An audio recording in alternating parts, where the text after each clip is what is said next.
Hola. Giordano Bruno creía que su mejor oportunidad de conseguir un cambio significativo radicaba en influir sobre quienes eran mucho más poderosos y estaban mucho mejor relacionados que él. En vez de presentarse como una especie de mesías de la nueva era, pretendía utilizar para dicha tarea a alguien reconocido como un estadista de categoría mundial. Bruno lo educaría y lo inspiraría con su revolucionaria filosofía y, a través de aquella figura, establecería un nuevo orden mundial basado en una profunda espiritualidad, una universalidad y un hermetismo cristiano. Bruno pretendía unir a los liberales de ambos campos, y la clave para ello estribaba en encontrar una manera de que católicos y protestantes pudieran ponerse de acuerdo sobre el significado de la Eucaristía, un concepto básico para ambas fes. De todas las incompatibilidades doctrinales que se interponían entre Roma y la religión protestante, la interpretación de la Eucaristía era la más profunda. Los protestantes mantenían que los componentes terrenales de la Eucaristía meramente representaban la carne y la sangre del Señor, pero los católicos no se conformaban con eso. Bruno pretendía unir a los liberales de ambos campos, y la clave para ello estribaba en encontrar una manera de que católicos y protestantes pudieran ponerse de acuerdo sobre el significado de la Eucaristía, un concepto básico para ambas fes. De todas las incompatibilidades doctrinales que se interponían entre Roma y la religión protestante, la interpretación de la Eucaristía era la más profunda. Los protestantes mantenían que los componentes terrenales de la Eucaristía meramente representaban la carne y la sangre del Señor, pero los católicos no se conformaban con eso. Roma insiste en que la comunión significa consumir la materia divina en el sentido más estricto del término, con el pan y el vino siendo la carne y la sangre del Salvador. Bruno quería tratar a la Eucaristía como un ejemplo supremo de la manera en que se podía superar el conflicto. Su interpretación del proceso se basaba en la unión. El pan y el vino, al igual que el cáliz y el paño, las vestimentas sacerdotales, las piedras de la iglesia y la saliva de los creyentes, eran una y la misma cosa. Bebiendo el vino y comiendo el pan, los fieles entraban en conjunción con la gran unicidad del universo. Creando ese tercer camino, Bruno imaginaba que pondría fin a las discrepancias suscitadas por la Eucaristía. Y entonces todas las discrepancias doctrinales podrían ser superadas con idéntica facilidad. Giordano Bruno, Memoria y nodulidad. En el libro Giordano Bruno y la tradición hermética, Frances Ayates hace referencia a la voluntad y a la esperanza de Giordano Bruno de alcanzar la unidad que subyace a todas las cosas y, de este modo, conocer la realidad más allá de la multiplicidad aparente.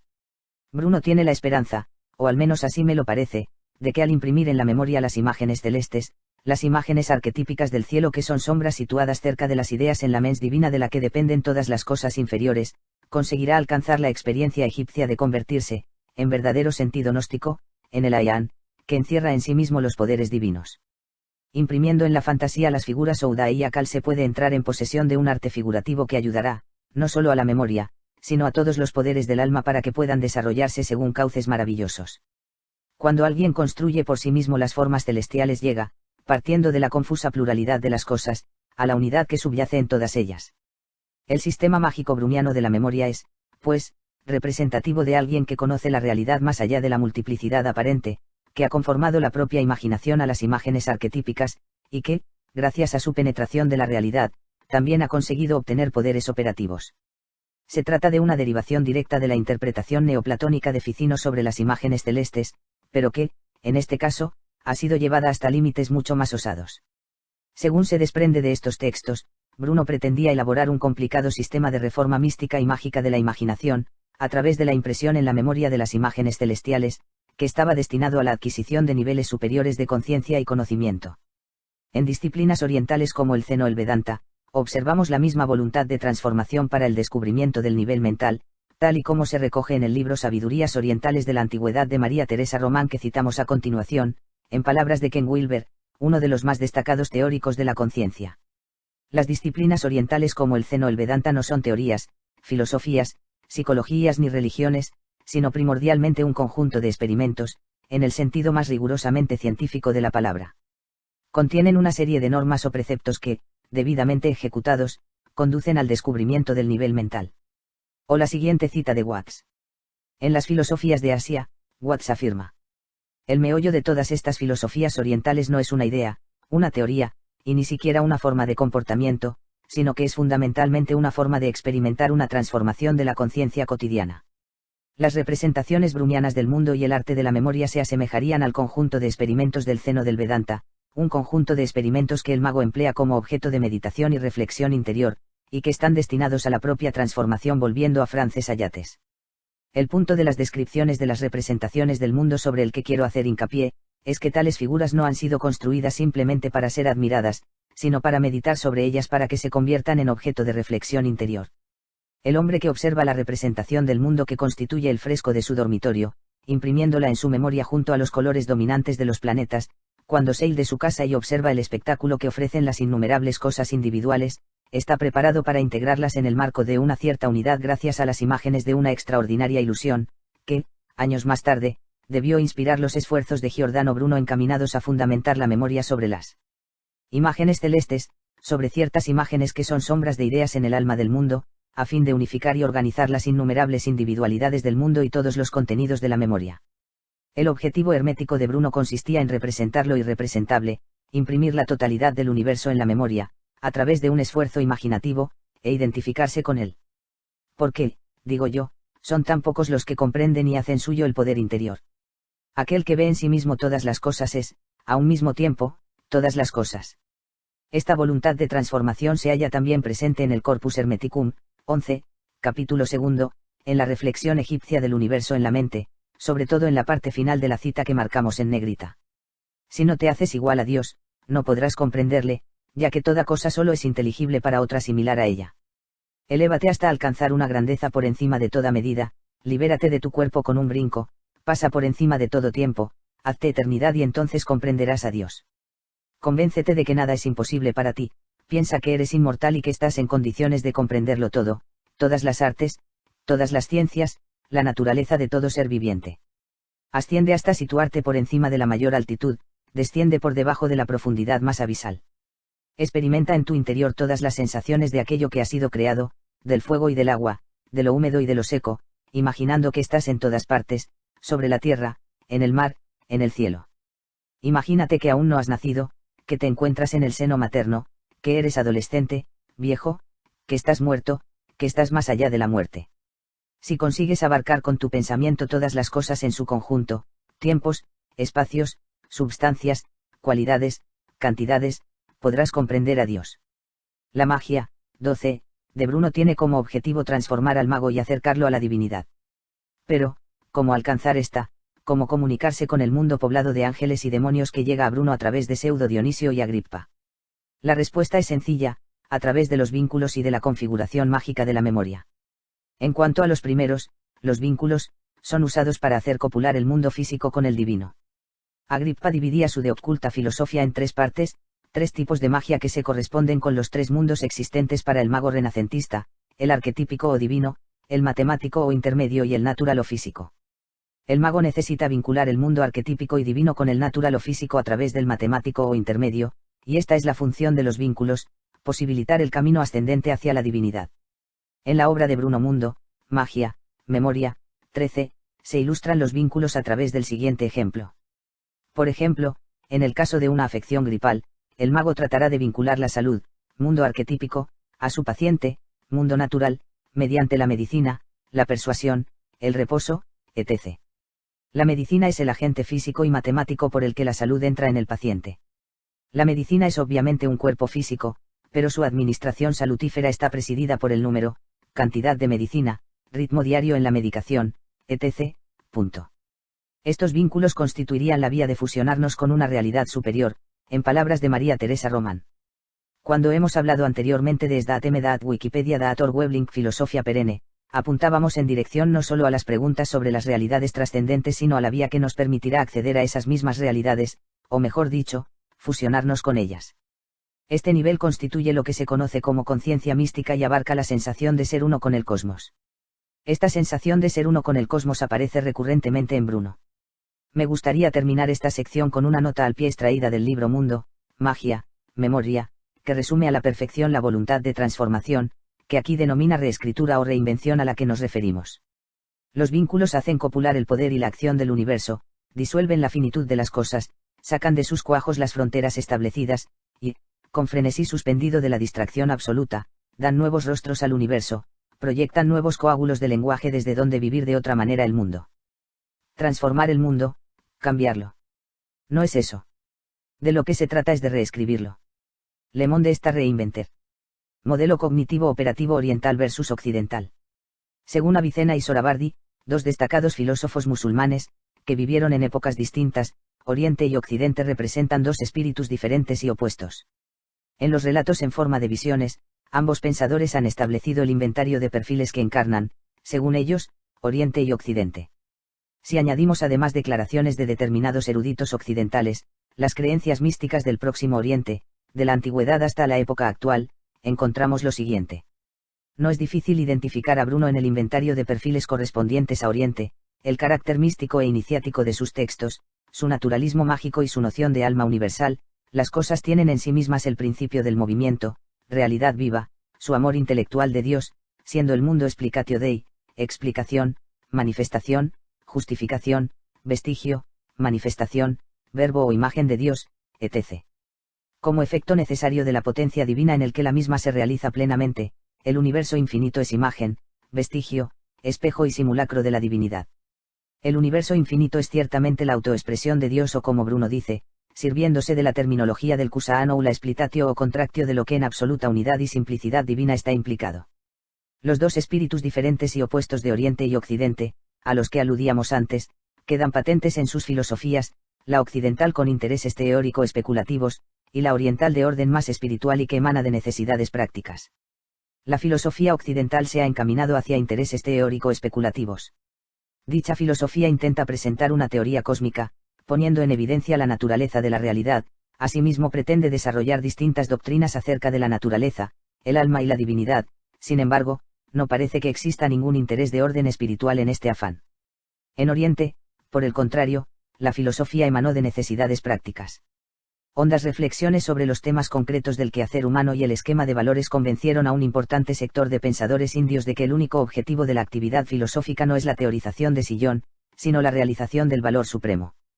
El prestigioso psiquiatra Carl Gustav Jung, en sus comentarios psicológicos publicados en el libro tibetano de la Gran Liberación, advierte acerca de la existencia de dos estilos diferentes y antagónicos, la introversión, como el estilo de Oriente, y la extraversión, como el estilo de Occidente.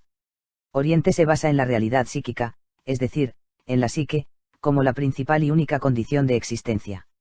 La introversión es, si fuera posible expresarlo así, el estilo de Oriente, una actitud habitual y colectiva, exactamente como la extraversión es el estilo de Occidente. Cualquiera que tenga conocimientos prácticos del desprecio mutuo de introvertidos y extravertidos, respecto de sus respectivos valores, comprenderá el conflicto emocional entre el punto de vista oriental y la visión occidental. El Occidente cristiano considera que el hombre depende totalmente de la gracia de Dios, o por lo menos, de la Iglesia como el único instrumento terrenal sancionado por la divinidad, para ayudar a la redención del hombre. Sin embargo, Oriente insiste en que el hombre es la sola causa de su desarrollo superior, pues cree en la autoliberación. Bruno no se limita a ejercer una filosofía de corte occidental, si se me permite, sino que trasciende el modelo filosófico científico buscando la mística en la comunión con Dios, en un mundo y un universo que, como decíamos antes, no es otra cosa sino explicatio Dei. En el universo bruniano, los planetas se presentan como seres animados que se mueven libremente a través de un espacio infinito, y, como la causa, Dios, es infinita, el efecto debe ser también infinito, no existiendo límites en cuanto al poder creador divino. Es aquí donde el hombre, que se sabe miraculum magnum, puede reconocer su origen divino porque, en tanto y cuanto Dios está en todas las cosas, también está en él mismo. Para Bruno, la verdadera Eucaristía o cena, la auténtica comunión con la divinidad, es la contemplación del universo infinito, obra del todo que es uno. En esta misma línea, Bruno criticará a Copérnico el no haber comprendido el alcance real de su descubrimiento, quedándose en la superficie, en una interpretación matemática que no elimina la octava esfera y deja, por tanto, el universo cerrado. En la cena de las cenizas, Bruno afirmará: así pues, ¿quién será tan villano y descortés con los trabajos de este hombre, Copérnico, como para olvidar todas sus realizaciones y el hecho de que los dioses le mandaran a nuestro mundo a modo de aurora que debe preceder la salida del sol, que es la antigua y verdadera filosofía, por tantos siglos sepultada en las tenebrosas cavernas de la ciega y maligna ignorancia? Si Copérnico representa la aurora del advenimiento de la verdadera religión, Bruno se erigirá en su más ilustre profeta. Si nos fijamos en el lenguaje empleado por Bruno en la cita anterior, y lo comparamos con los perfiles que enunciábamos antes para comparar el espíritu de Oriente en contraposición con el de Occidente, descubrimos que se ajusta con precisión milimétrica al modelo oriental. En 5 líneas describe el camino de las tinieblas a la luz, revelación, última meta, un proceso iniciático hacia la luz, sol, iniciación, iluminación, precedido de la aurora, que nos conducirá a la verdadera sabiduría, en contraposición a las tenebrosas cavernas de la ciega y maligna ignorancia. Citando a Kitagawa, para Bruno reducir el pensamiento filosófico a conceptos no satisface su mentalidad, ya que él pretende establecer un contacto directo con lo real. Filosofía es una palabra occidental, es amor a la sabiduría, que se funda sobre la razón, el juicio, la diferenciación.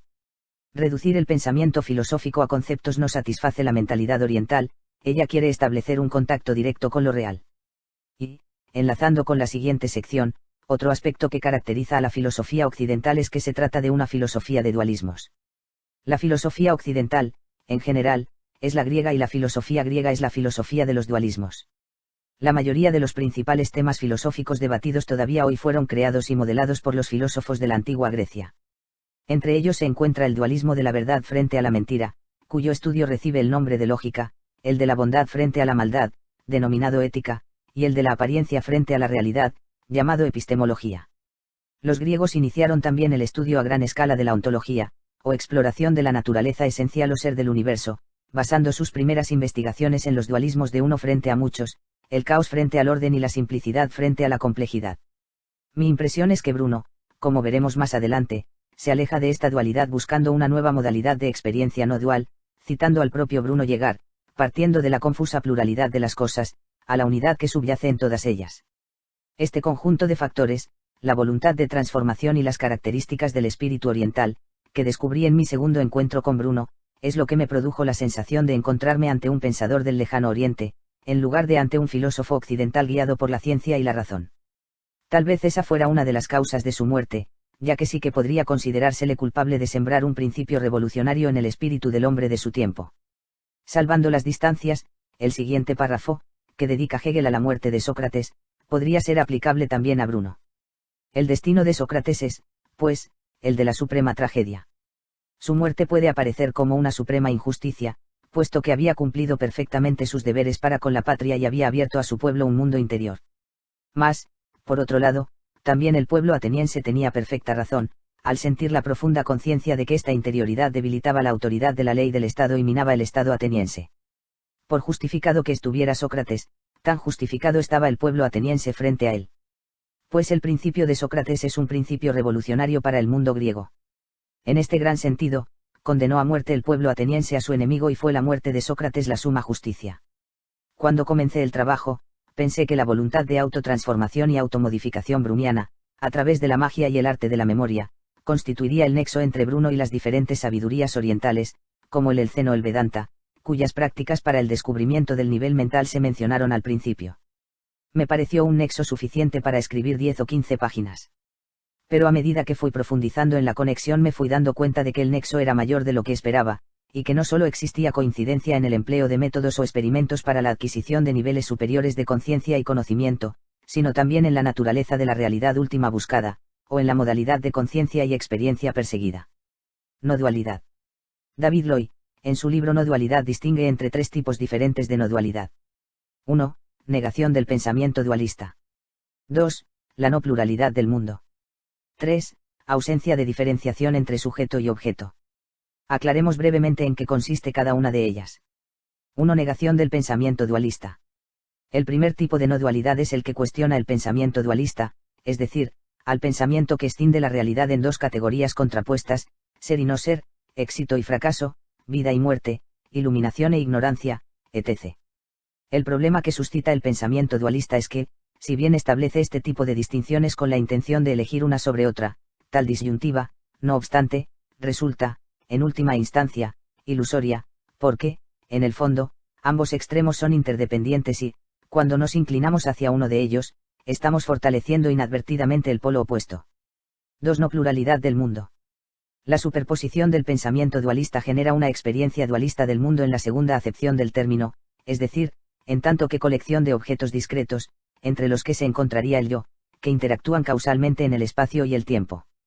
En consecuencia, la negación del pensamiento dualista conlleva necesariamente la superación de esa manera de experimentar el mundo y nos introduce de lleno en la segunda acepción del término no dualidad, es decir, que el mundo es no plural y que las cosas que se hallan en él no son, en realidad, cosas diferentes, sino que forman parte de la misma totalidad integral.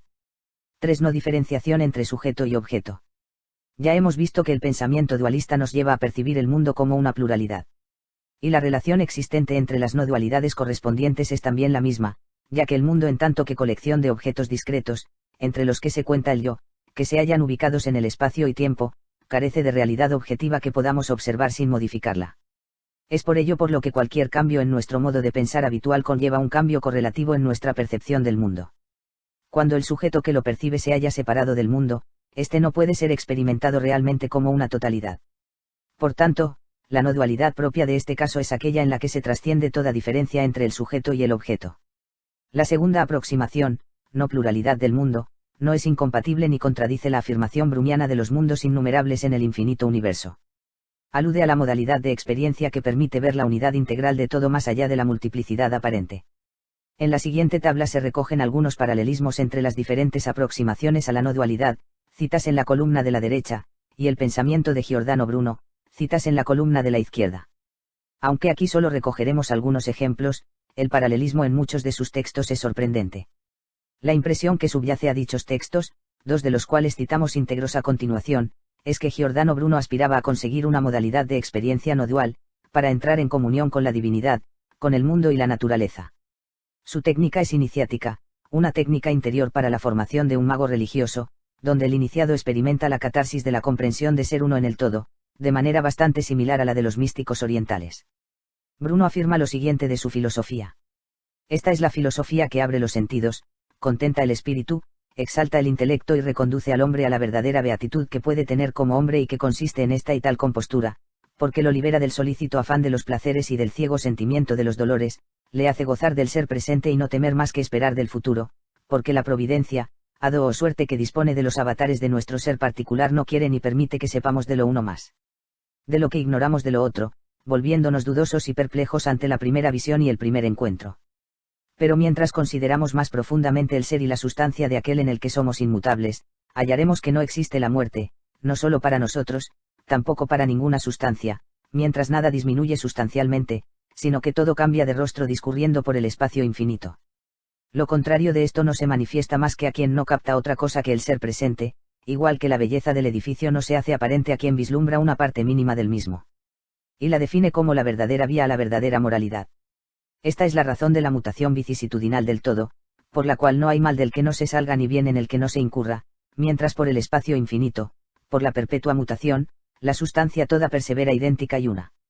Gracias a esta contemplación sucederá, si estamos atentos a ella, que ningún extraño accidente nos descompondrá por dolor o temor y ninguna fortuna nos elevará por placer y esperanza, con lo cual tendremos la verdadera vía a la verdadera moralidad, seremos magnánimos despreciadores de lo que pueriles pensamientos estiman y seremos ciertamente más grandes que esos dioses que el ciego vulgo adora, porque nos habremos hecho verdaderos contempladores de la historia de la naturaleza, la cual está escrita en nosotros mismos, y regulados ejecutores de las leyes divinas, que están esculpidas en el centro de nuestro corazón.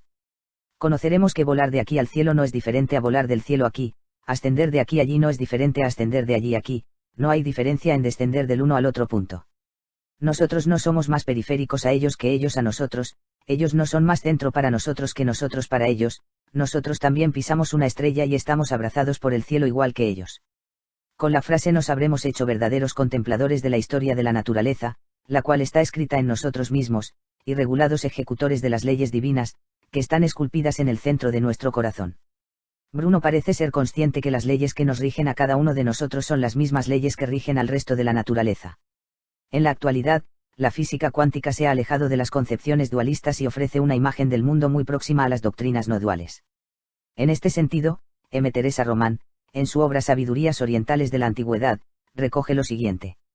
En 1927, el eminente físico alemán Werner Heisenberg formuló su famoso principio de incertidumbre, tema que surgió a partir del intento de estudiar y medir el comportamiento de las partículas subatómicas, iniciando así un largo debate filosófico entre los físicos cuánticos, si todo debe ser verificado, como se verifica al verificador, ya que él también forma parte del todo.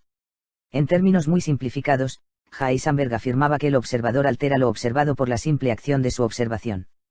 Ya no existía un mundo de fenómenos naturales allí fuera susceptible de ser observado objetivamente ni tampoco había un observador completamente separado de lo que estaba contemplando. Según Fritjof Capra, brillante físico californiano, en la física moderna, el universo se experimenta como un conjunto dinámico, inseparable que siempre incluye al observador de una manera esencial. En esta experiencia, los conceptos tradicionales de espacio y tiempo, de objetos aislados, y de causa y efecto, pierden su significado. Tal experiencia, no obstante, es muy similar a la de los místicos orientales. La física cuántica muestra, a diferencia de la visión newtoniano-cartesiana anterior, una imagen del mundo muy próxima a las doctrinas no duales. Que físicos de merecido reconocimiento como Einstein, Heisenberg, Schrödinger, Bohm, etc., hayan incorporado a sus teorías una visión no dualista, que recuerda en gran medida a las doctrinas orientales no duales, es muy significativo. En efecto, estos eminentes científicos descubrieron que el tejido de la realidad es tal que el observador y lo observado, el sujeto y el objeto, el individuo y el medio, no se pueden separar. En palabras de Schrödinger, la multiplicidad percibida es solo apariencia, en realidad no existe. La comprensión de esta íntima unión, fusión, o disolución no dualista entre sujeto y objeto permitiría al mago conectar con la divinidad, en virtud de la propia esencia divina del hombre. Al tener esencia divina parece lógico que el orden que rige el universo sea el mismo que el que rige el ser humano, macrocosmos versus microcosmos. Si el hombre consigue reproducir en su memoria, microcosmos, la organización divina del macrocosmos se adueñará de los poderes cósmicos, que, por su esencia divina, ya se hallan en el hombre mismo. Bruno pretende apresar el lenguaje de los dioses para obtener poderes a través de una organización mágica de la imaginación. Para terminar, me gustaría reproducir un texto del matemático G.S. Brown, que recoge la relación microcosmos-macrocosmos que mencionábamos antes, y la capacidad del mundo de verse a sí mismo, eso sí, de manera mutilada, a través de la fragmentación entre sujeto y objeto, modo dual de experiencia.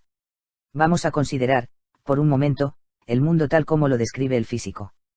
Consiste en un número de partículas fundamentales las cuales, lanzadas a través de su propio espacio, aparecen como ondas, y están dotadas, de la misma estructura laminada como perlas o cebollas, y otras ondas llamadas electromagnéticas que es conveniente considerar, según la norma de Occam, como viajando a través del espacio a velocidad constante. Todas estas parecen estar unidas entre sí por ciertas leyes naturales que indican la forma de su relación. Ahora bien, el propio físico, que describe todo esto, según su punto de vista, está construido él mismo de igual manera. Es, dicho en forma breve, una conglomeración de partículas que describe, ni más ni menos, vinculadas entre sí y regidas por las mismas leyes generales que él mismo ha conseguido encontrar y definir. Por consiguiente, no podemos escapar del hecho de que el mundo que conocemos está construido en orden, y por tanto el ser capaz, de verse a sí mismo. Esto es increíble. No tanto por lo que se ve, que ya de por sí puede parecer demasiado fantástico, sino en lo que respecta al hecho de que sea capaz de ver. Pero, en orden a conseguirlo, evidentemente, debe primero dividirse a sí mismo en por lo menos un estado que ve y por lo menos otro estado que es visto. En dicha condición desunida y mutilada lo que ve es solo parcialmente sí mismo. Podemos señalar que el mundo es indudablemente sí mismo, es decir, es indistinto de sí mismo, pero, en un intento de verse a sí mismo como un objeto, debe inexorablemente soportar una distinción de sí mismo y por lo tanto falso consigo mismo. En esta condición siempre se eludirá parcialmente a sí mismo. Los tres aspectos tratados a lo largo de este trabajo, la firme voluntad de transformación browniana, la manera en que encaja en el modelo cognitivo operativo oriental, y las similitudes entre su filosofía y las filosofías de la no dualidad, hacen de Bruno un auténtico místico oriental, donde la filosofía constituye la prolepsis de una empresa de mayor envergadura, una empresa religiosa, mágica y transformadora. Haz patente que el movimiento de todos proviene del alma interior, a fin de que con la luz de una contemplación tal procedamos al conocimiento de la naturaleza con pasos más seguros.